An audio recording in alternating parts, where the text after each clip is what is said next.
hey doc, can't I just go in the sun to get enough vitamin D? Like just take my shirt off and go for a walk in the sun. Well, everybody's different, and you're pretty hairy. Where are you going with this? Where are you going with this? But so the answer is maybe. Okay. It's maybe. So we're going to be talking about sunlight and vitamin D. Right. Okay.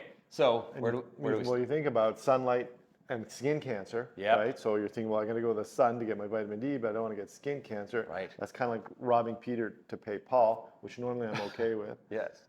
But we'll put a link to our skin cancer video here. So stick around then for our ultimate recommendation. But welcome to Talking with Docs. I'm Dr. Brad Wayne. And I'm Dr. Paul Zalzo. Okay, so what's the deal with vitamin D in the sun? So vitamin D comes from the sun for a large number of people in the world. People don't have access to good food or don't have access to supplements. It doesn't even really come from the sun. No.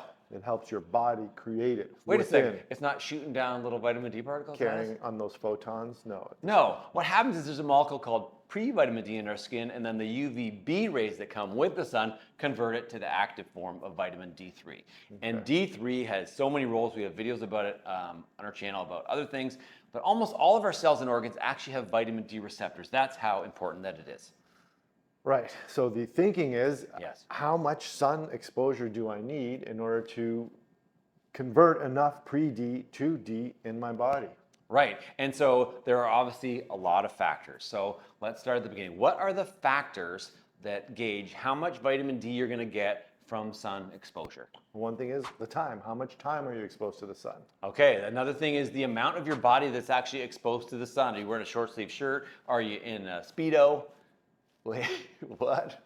Okay, whatever. The amount of exposed skin is going to predict how much vitamin D your body's making. What season is it? Are you wearing your Speedo in the wintertime? Are you wearing your Speedo in the summertime? Okay, two things that sound the same, the latitude and the altitude. So where you are in respect to the equator, as well as how high you are. Obviously, the closer to the equator you are, the more vitamin D you're going to make quickly, and the higher up, actually, the more vitamin D Right, you make. latitude, altitude, but not your attitude. No, not altitude.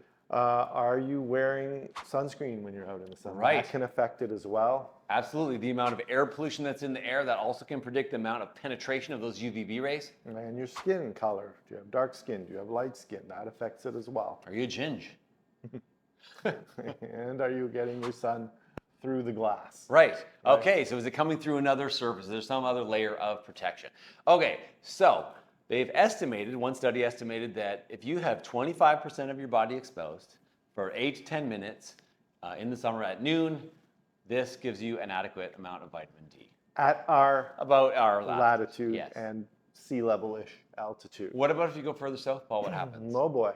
So as you go south, you're getting a little bit closer to the sun. Yep. Okay, that's just because of the Earth's tilt and where the sun is. As you go south, you get closer to the sun.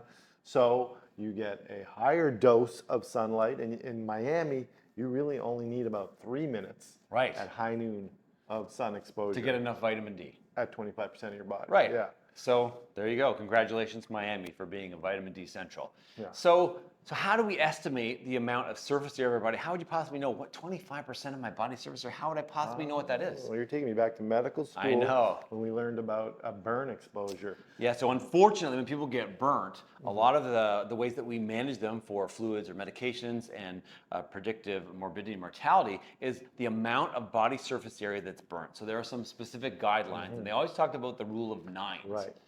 Your arm's 9. Yep. Your other arm's 9. Yep. Your legs are actually 2 9s, so 18. That's front and back, including the foot. You got your torso. Yeah. So your upper chest is 9, your stomach is 9, and then your upper and lower backs are each 9. Okay. And then another general guideline is they said your palm is about 1%. So if you do this, 1%, 1%, 1%, Yeah. it would take a long time to get to 100. We'll for take just 100, palms. right? Yeah. 100 palms. 100 palms of exposure. So that's how you can estimate what percentage of your body surface area is exposed. So t-shirt and shorts, you're going to get over 25%. For sure. Yes. Okay. So now you know that part. So Your Speedo, you're 99% exposed. oh, people cannot unsee that. Okay, so there's some specific questions about the sun and about getting vitamin D from it, whether or not it's going to make a difference or not. So the first one is, can I make vitamin D, or can my skin make vitamin D if I'm getting sun through a window? Okay. No.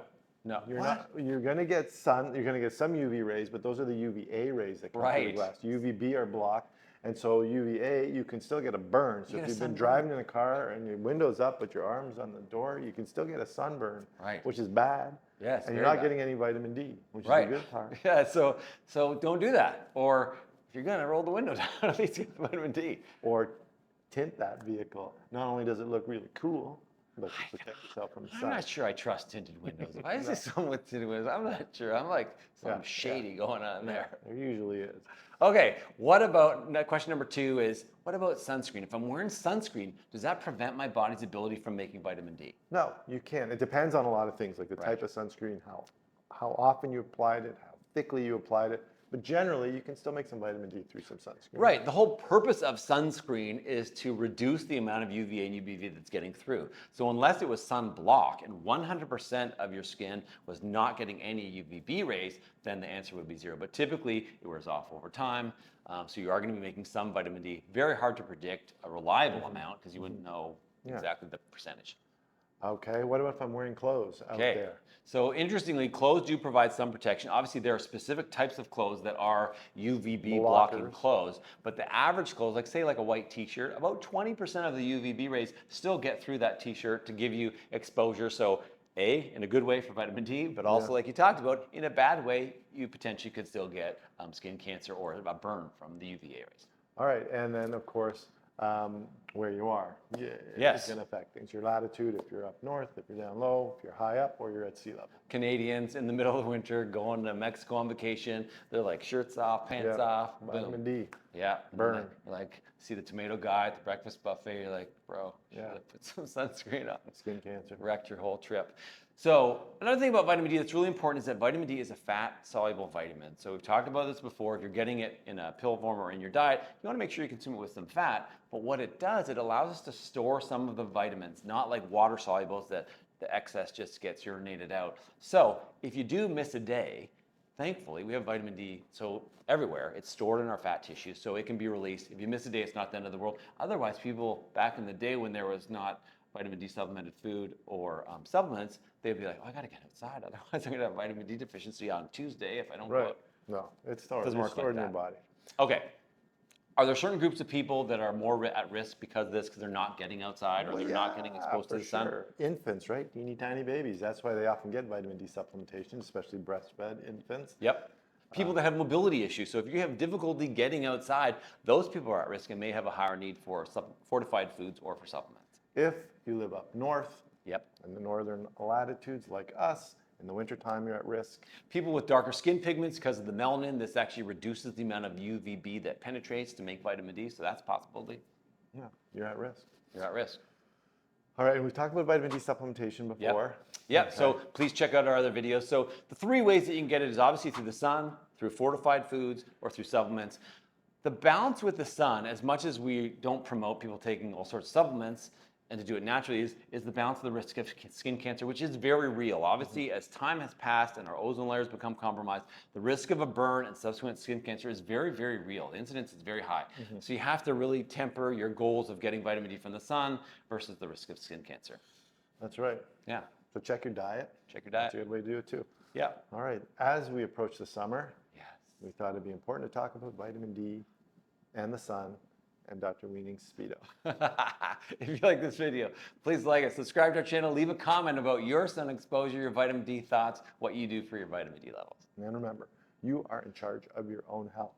See you next time.